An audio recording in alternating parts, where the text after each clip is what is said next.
Okay, our next topic is Venn diagrams. V-E-N-N. But first, Achtung, that's warning in German. Eating and drinking in class is, not maybe, hazardous to your math. Not so much to your health, but to your math, because you can't concentrate.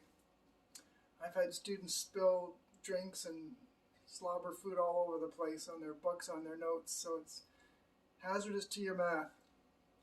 When I was a kid, we couldn't even chew gum in class, or they'd tell us to take it out and stick it on our nose for the rest of the period.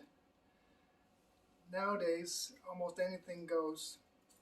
Plus, I wouldn't want to be sued for someone dying of starvation or dehydration in my classroom, so I've become less and less strict about that over the years. All right, let's say that set A is the letters in the word Venn. So set A would consist of V, E, and N. You don't need to write the N twice. And let's say that set B is the set of the letters in diagrams. So D, I, A, G, R. We don't need to put the A twice. M and S.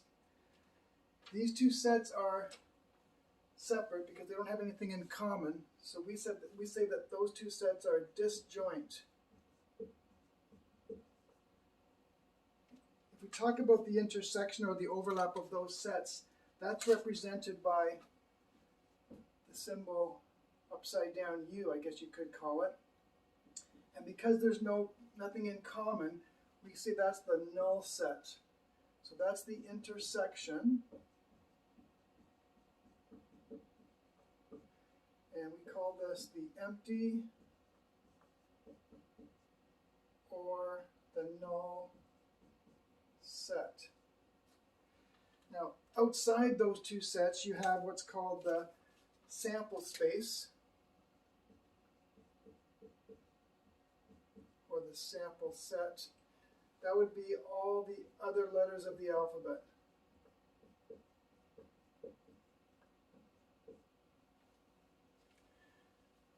Okay, let's talk about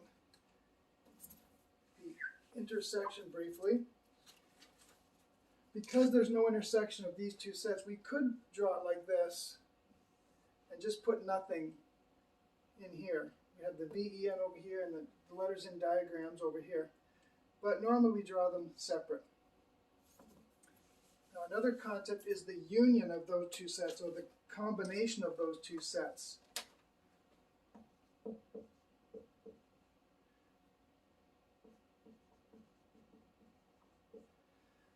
That's all the letters combined.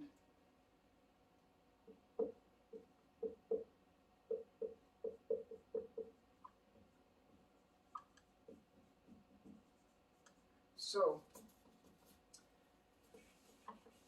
what about the number of elements in those sets? The number of elements in A union B would be the number in A plus the number in B if, this is a big if the sets are disjoint. If there's no overlap,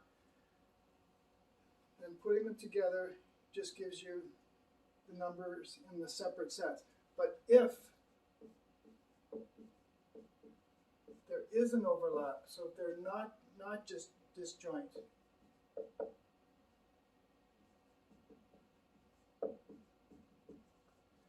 then this will be less than the number in A plus the number in B. Think about that for a second.